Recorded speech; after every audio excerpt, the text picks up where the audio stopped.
नेपालीहरूको महान चाड विजय दशमी र शुभ दीपावली अब नजिकै छ। केही हप्तापछि नेपालीको महान चाड बडा दशैं सुरु हुँदैछ। तर दुःखको कुरा यसपालि विदेशमा रहेका, स्वदेशमा रहेका, शहरमा रहेका, गाउँमा रहेका हरेक नागरिकहरूको लागि एउटा दुःखको कुरा छ। के छ दुःखको कुरा भन्दा अहिले विश्वमा फैलिएको कोरोना भाइरसको महामारीका कारण यो आक्रान्त भइरहेको अवस्थामा फेरि यो कोरोना यो दशैंको लहरसँगै कोरोनाको लहर पनि, कोरोनाको कहर पनि फेरि गाउँदेखि शहरसम्म, शहरदेखि गाउँसम्म फेरि ओहोर दोहोर गर्ने हो कि भन्ने ठुलो चिन्ता, ठुलो एउटा भयावह हुने स्थिति हुन्छ कि भन्ने एउटा आशंका नेपाली समाजमा छ। त्यसैले यो दशैंमा अब हामी कसरी दशैं सबै तरिकाले मनाउने, हाम्रो चाडपर्व हामीलाई मनाउनु छ, हाम्रो चाडपर्व हामीले मान्नु छ, हाम्रो धर्म संस्कृतिको हामीले जगेर्ना गर्नु छ। तर हामी यो संस्कृति, हाम्रो परम्परा, हाम्रो धर्म, हाम्रो चाड मनाउने बहानामा, मनाउने योजनामा कतै हामीले फेरि शहरदेखि गाउँसम्म हामी बजारमा रोजगारीको लागि, विदेशमा रोजगारीको लागि गएका दाजुभाइहरूले फेरि यो कोरोनालाई बोकेर फेरि कतै आफ्नो घर आँगनसम्म त ल्याउँदै हुनुहुन्न भन्ने बडो चिन्ता छ, बडो पीडा छ, बडो आशंका छ। त्यसैले हामी तपाईहरुलाई के अनुरोध गर्न चाहन्छौं भन्दा दर्शकवृन्द, अहिले नेपालमा कोरोना संक्रमितको संख्या दिन प्रतिदिन बढ्दै गइरहेको छ। तपाईहरुले नेपालमा कोरोना संक्रमितको संक्रमितको संख्या अहिलेसम्मको एक्चुअल डाटा हेर्नुभयो भने विश्वमा सबैभन्दा बढी कोरोना संक्रमण देखिएको, सबैभन्दा पहिला कोरोना संक्रमण देखिएको, सबैभन्दा पहिला भयावह स्थिति भएको जुन चीन छ, चीनको शहर वुहान छ, त्यहाँको अवस्था भन्दा अहिले नेपालको अवस्था भयावह छ। त्यहाँ जम्मा 85,000 जनामा कोरोना संक्रमण भएको थियो। त्यहाँको सरकारले 85,000 नागरिकलाई संक्रमित हुँदासम्म त्यहाँको कोरोना नियन्त्रणमा आइसकेको थियो। तर नेपालमा त्यस्तो छैन दर्शकवृन्द। नेपालमा 90,000 नागिसकेको छ। कोरोना संक्रमणका कारण झन्डै 500 जनाले ज्यान गुमाइसकेको अवस्था छ। यस्तो अवस्थामा पनि नेपालीहरूको जीव धनको रक्षा गर्नको लागि केपी ओली सरकार सकेको छैन। यो कम्युनिस्ट सरकार सकेको छैन। चीनको कम्युनिस्ट सरकारले कोरोना फैलिएको 3 महिनामा त्यहाँ लकडाउन खुलाइदियो। कोरोना 3 महिनामा त्यहाँ कोरोनालाई निस्तेज पारिदियो।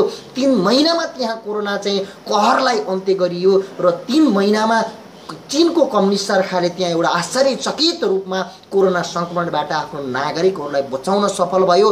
चीनका ठूला ठूला शहरहरूमा कोरोना फैलिनबाट रोक्यो। तर नेपालको कम्युनिस्ट सरकार यस्तो कम्युनिस्ट सरकार परिदियो कि दर्शकवृन्द, यस्तो सरकार छ कि यो सरकार वास्तवमा कम्युनिस्ट सरकार हो कि होइन, जनताहरू आश्चर्यमा छन्, जनताहरू दुविधामा परेका छन्। किनकि यस्तो कहरको बेलामा चीनको कम्युनिस्टले 1 हप्तामै त्यहाँ ठूलो एउटा हस्पिटल निर्माण गरिदियो। ठूलो संख्यामा त्यहाँ उपचार गर्नको लागि हस्पिटल तयार गरिदियो।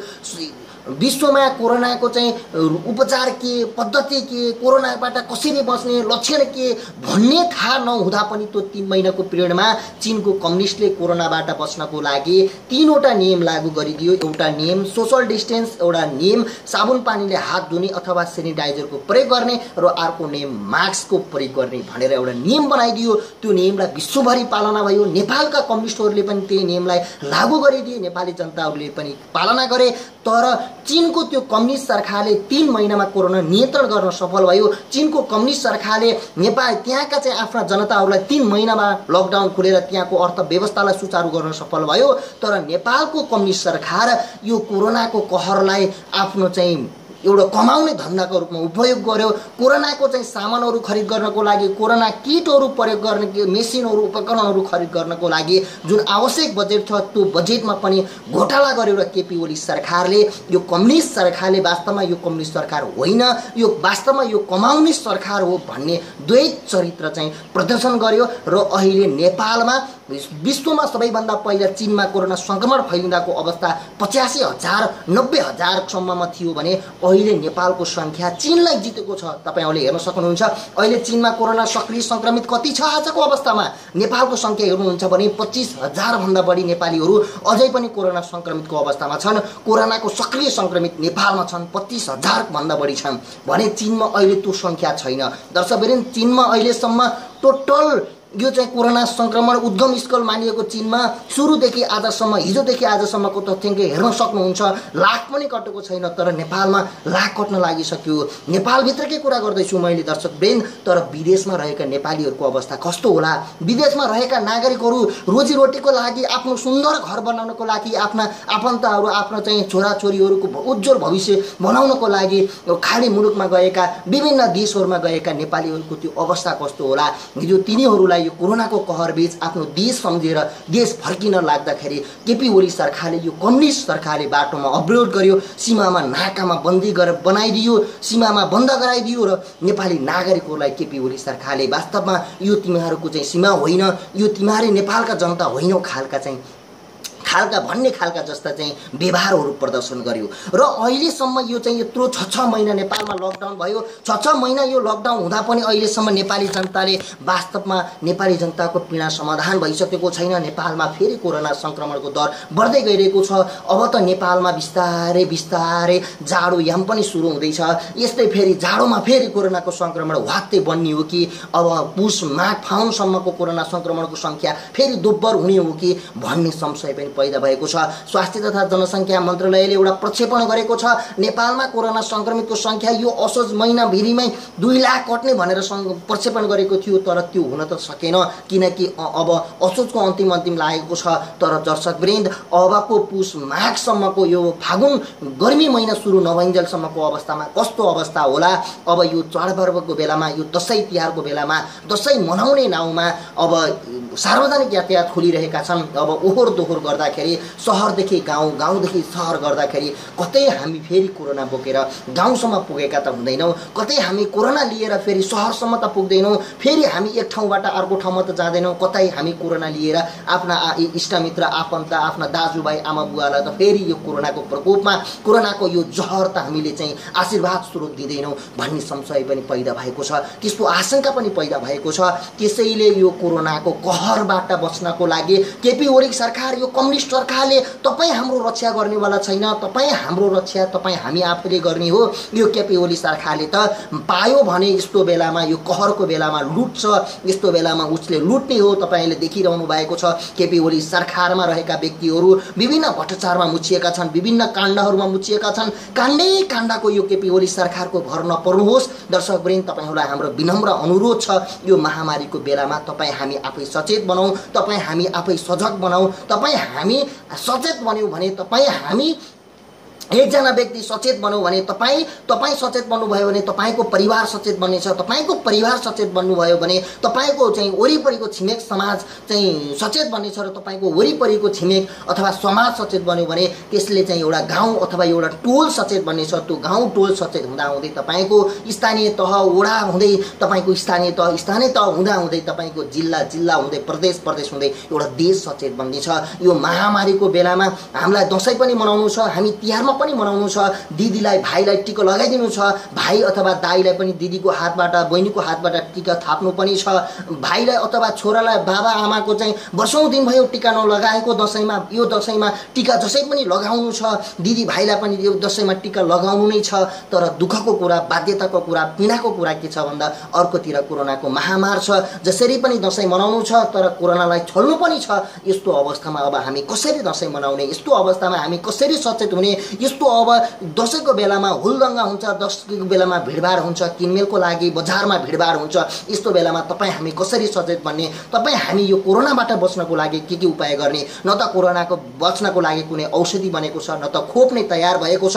अझ विकसित देशमा त कोरोनाको कुनै उपकरण छैन, कुनै औषधि छैन, खोप छैन भने तपाईँ हामी जस्तो विकासोन्मुखी देश, यो राष्ट्र, यो नेपाल भ्रष्टाचारले गाँजेको यो देशमा तपाईँ हामीले कहिले उपचारका लागि खोप पाउला, कहिले उपचारको लागि चाहिँ हामीले चाहिँ त्यस्तो प्रत्याभूति गर्न सकौँला? र केपी ओली सरकारले हाम्रो यो देशमा 70 वर्ष, झन्डै 60 वर्षको पिरियडमा बनेको नयाँ संविधान विश्वकै उत्कृष्ट संविधान भनियो। संविधानमा लेखिएका बुँदाहरू पनि विश्वका उत्कृष्ट भनियो। त्यहाँ लेखिएका मौलिक अधिकारका कुराहरू विश्वमै कहीँ नभएका मौलिक अधिकार, हक अधिकार रहेको पनि व्याख्या गरियो, भाषण गरियो। तर ती मौलिक अधिकारहरू नेपाली जनताले उपभोग गर्न पाएका छैनन्। तपाईहरु देखिरहनु भएको छ नेपालको संविधानमा स्वास्थ्य सम्बन्धी हकलाई मौलिक अधिकारमा समावेश गरिएको छ, तर नेपाली जनताहरू अहिले कोरोनाको परीक्षण गर्नको लागि हिजो 5000 7000 तिरे अहिले 2250 तिर्न बाध्य बनिरहेका छन्। के यही हो संविधानमा लेखेको मौलिक हकको अधिकारको कुरा? के यही हो नेपाली जनताले पाएको स्वाधीनताको कुरा? के यही हो नेपाली जनताले पाएको अधिकार सम्पन्न समृद्ध नेपालको कुरा? के यही हो नेपाली जनतालाई हरेक क्षणमा कर तिर्नु परेको अवस्था छ? यो कोरोनाको कहरमा पनि अहिले ब्याङ्कहरूले होटल व्यवसायहरू चौपट छन्, तर होटल व्यवसायहरूलाई अहिले ब्याङ्कहरूले फोन गरेर ताकेता गरिरहेका छन्, धम्की दिइरहेका छन्। कृषकहरूको पनि आफ्नो ठाउँमा छ, कृषकहरूले मल पाउँदैनन्, तर केपी ओली सरकार कानमा तेल हालेर सुतिरहेको छ। केपी ओली सरकार कहिले बिउजिन्छ? कहिले बिउजिन्छ? जहिले ऊ आफू रोगी हुन्छ, जहिले आफू ओछ्यानमा सुत्छ, तर केपी ओली सरकार ओछ्यानमा सुतेर देश चलाउन खोज्छ। तपाईँ जापानमा हेर्नु, जापानका प्रधानमन्त्रीले आफू चाहिँ बिरामी भएपछि, अस्वस्थ भएपछि त्यहाँका चाहिँ अर्का राजनीतिकलाई आफ्नै पार्टीका शीर्ष नेतालाई सत्ता हस्तान्तरण गरी अहिले जापानको चाहिँ प्रधानमन्त्री सुगा बनेका छन्। तपाईँले देख्न सक्नुहुन्छ त्यहाँको अनुसरण हाम्रा केपी ओलीले गर्न सक्दैनन्, त्यहाँको नक्कल हाम्रा केपी ओलीले गर्न सक्दैनन्। चीनमा त्यत्रो विकास गरिसक्यो देशले, चीनमा चाहिँ त्यत्रो महामारीको बेलामा पनि चीनको सरकारले, सी जिनपिङको सरकारले त्यत्रो ठुलो आमूल परिवर्तन ल्याएर विश्वलाई नै चकित पारिदियो। विश्वमा अहिले कोरोनाको महामारी छ, कहर छ, तर विश्वमा अहिले चाहिँ यस्तो अवस्थामा पनि चीन अहिले अब समृद्ध आर्थिक विकासतिर लागिरहेको अवस्था छ। यो त्यहाँको कम्युनिस्ट सरकारले गर्न सक्यो, तर हाम्रो देशको कम्युनिस्ट सरकार हेर्न सक्नुहुन्छ, हाम्रो देशको कम्युनिस्ट सरकार न त काम गर्न सक्छ, न त अरूले काम गरेको देख्न सक्छ।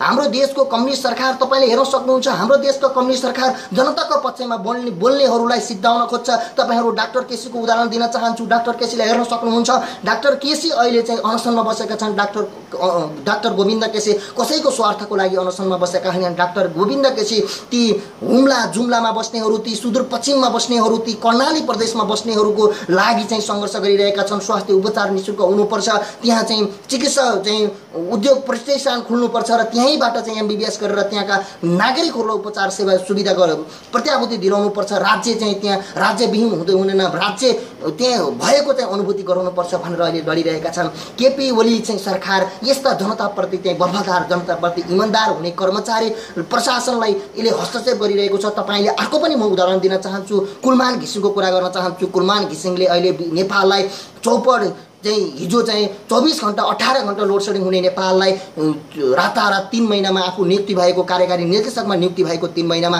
उज्यालो नेपालमा परिवर्तन गरिदिए। तर अहिले कुलमान घिसिङले राजीनामा दिन बाध्य पार्यो केपी ओली सरकारले, र अहिले कुलमान घिसिङले राजीनामा दिएको 3 महिना नबित्दै फेरि अघोषित रूपमा नेपालमा लोड सेडिङ सुरु भएको छ। दर्शकवृन्द, यसरी नेपालमा कोरोना भाइरसको कहर छ, अर्कोतिर आर्थिक मन्दी छाइरहेको छ। विश्वव्यापी चाहिँ तपाईँको चाहिँ कोरोनाले गर्दाखेरि आर्थिक मन्त्री सङ्कट भइरहेको छ, त्यसको पीडा नेपालमा छ। विदेशमा गएका नेपालीहरू त्यही अलपत्र छन्। सरकारले उनीहरूलाई उद्धार गर्ने कुनै कन्जुसाइ गरिरहेको छ, उद्धारको लागि केही गरेको छैन। उद्धार गरेकाहरूसँग पनि करोडौँ अरबौँ रकम चाहिँ असुली गरेर केपी ओली सरकार मस्त निर्धामा गरिरहेको छ। र केपी ओली सरकार आफ्नै आशय पासीहरू नियुक्ति गरेको छ, मन्त्री सरह नियुक्ति गर्दै उनीहरूलाई तलब खुवाउन व्यस्त छ केपी ओली सरकार। अहिले पनि मन्त्रीमण्डल पुनर्गठनमा केपी ओली सरकार छ, आफ्नै भागमण्डलमा केपी ओली सरकार अविछिन्न लागि परेको छ। तर नेपाली जनताहरूको उद्धारको लागि, नेपाली जनताहरूको इच्छाको लागि, नेपाली जनताहरूको आकांक्षा पूर्ति गर्नको लागि, समृद्ध नेपाल सुखी नेपाली बनाउनको लागि केपी ओली सरकार सक्षम छैन। केपी ओली सरकारले वास्तवमा भनियो भने अहिले हिजो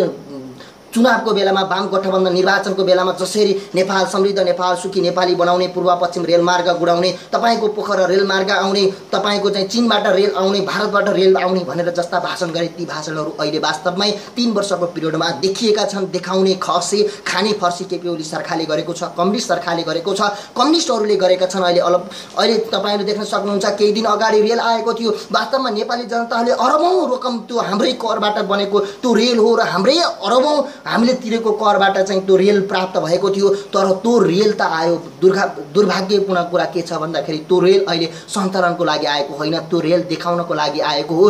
त्यो रेल अहिले चाहिँ तिरपाल ओढाएर रक्सोलमा राखिएको छ, तिरपाल ओढाइएको छ।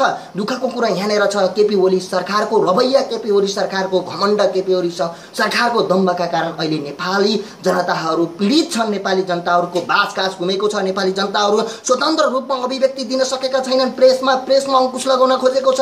तपाईको हरेक कुरामा केपी ओली सरकारले अंकुश लगाएको छ। नेपाली जनताहरू हरेकले कर तिर्नुपर्ने स्थिति छ। स्थानीय तहमा करको भार बढिरहेको छ। नेपाली जनताहरू आक्रान्त छन्, नेपाली जनताहरू पीडामा छन्, कृषकहरू कृषक पीडामा छन्, आफ्ना पीडामा छन्। तर नेपाल सरकार वास्तवमा केपी ओली सरकार नेपालको सरकार बन्न सकेको छैन। यो सरकार हिटलर सरकार जस्तै बनिरहेको छ। केपी ओली सरकार आफ्ना आसेपासेहरूमा मन्त्री सरकारका नियुक्ति गरेको छ। अझ भएन भनेर नेपालको सरकारको अर्थतन्त्र चौपट पार्नको लागि, नेपालीहरूलाई कंगाल बनाउनको लागि केपी ओली सरकार फेरि मन्त्रीमण्डल विस्तार गर्दैछ।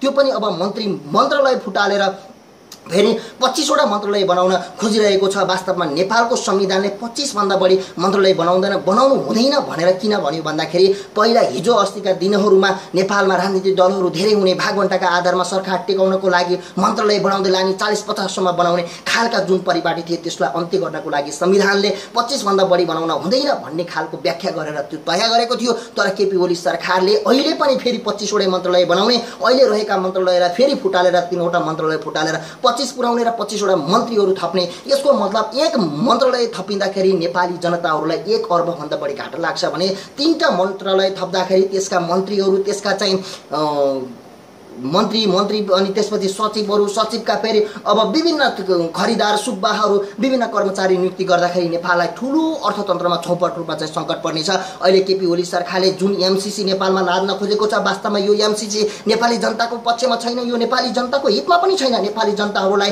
एउटा षड्यन्त्रपूर्वक जसरी हिजो सुगौली सन्धि गरेर भारतसँग साउथ इन्डियासम्म जसरी चाहिँ सुगौली सन्धि गरियो, आज त्यो सुगौली सन्धिले जसरी नेपाली जनताहरूलाई पिरेलिरहेको छ, त्यो चाहिँ घाउले पिरेलिरहेको छ। भोलि एउटा एमसीसी पनि निर्माण भयो भने यो एमसीसीले पनि नेपाली जनताहरूलाई यस्तै दुःख दिनेछ, यस्तै पीडा दिनेछ। तर केपी ओली सरकार वास्तवमा नेपाली जनताप्रति वफादार छैन, नेपाली जनताप्रति उत्तरदायी छैन। तपाईहरूले देखिरहनु भएको छ, यो कोरोनाको कहरमा पनि नेपाली जनताहरू अहिले खाना नपाएर भोकले, संविधानमा लेखिएको छ बाँस घाँस कपासको ग्यारेन्टी हुनुपर्छ, संविधानमै छ त्यो मौलिक हक हो। तपाईहरूले संविधानका पाना पल्टाएर हेर्न सक्नुहुन्छ। तर दुर्भाग्यवश अहिले नेपाली जनताहरू एक छाक घाँसको लागि खानाको लागि अहिले चाहिँ टुडी खेलमा लाइन लागेर बस्नु परेको छ। बस पार्क, नयाँ बस पार्कहरूमा लाइन लागेर कसैले दिन्छ कि कुनै योगदान, कसैले चाहिँ एउटा युवाहरूले कुनै सहयोगी मनहरूले एक छाक खाना दिन्छन् र मेरो पेट भरिन्छ कि भनेर नेपाली जनताहरू अहिले लाइन लगाएर बस्नुपर्ने अवस्था छ, बाध्यता छ। यो केपी ओली सरकार वास्तवमा केपी ओली सरकार जनताप्रति इमान्दार हुन्थ्यो, केपी ओली सरकार जनताप्रति वफादार हुन्थ्यो, केपी ओली सरकार वास्तवमै नेपाली जनताको सरकार हुन्थ्यो भने अहिले जसरी चाहिँ सडकमा खानको लागि एउटा चाहिँ प्लास्टिकको प्लेट लिएर जसरी नेपाली जनताहरू बसेका थिए, यो देखेर केपी ओली सरकार हाँसेर बस्ने थिएन। यो देखेर केपी ओली सरकार आफ्नै मन्त्रीहरू नियुक्ति गर्ने, आफ्नै आसेपासेहरूलाई मन्त्री सरहको सुविधा दिएर बस्ने थिएन, बरु आफ्ना आसेपासेहरू हटाएर तिनीहरूलाई दिने मन्त्री सरहको सेवा दिने सुविधा जति पनि हुन्छ त्यो रकम बरु नेपाली जनताहरूको लागि बाँड्ने थियो। नेपाली जनताहरू ती कोरोनाका कहरबाट जसले चाहिँ रोजगारी गुमायो, जसले रोजीरोटी गुमायो, जसले आफन्त गुमायो, तिनीहरूको लागि केही सहयोग, तिनीहरूको लागि केही सेवा गर्ने थियो र नेपाली जनताप्रति उत्तरदायी वफादारी हुने थियो। तर केपी ओली सरकार वास्तवमा नेपाली जनताप्रति छैन। त्यसैले हामी दर्शकबिन तपाईहरूलाई विनम्र अनुरोध गर्न चाहन्छौँ, हामी 2 हात जोडेर तपाईहरूलाई विनम्र अनुरोध गर्न चाहन्छौँ, यो महामारीका बेलामा तपाईँ हामी घर अगाडि, तपाईँ हाम्रो घर आँगनमा विजय दशमी र शुभ दीपावली आउँदैछ। यस्तो शुभ दीपावली र विजय दशमीमा फेरि कोरोनाले पनि हाम्रो घर आँगनमा आउँदैछ। त्यसकारणले हामी सचेत हुन आवश्यक छ।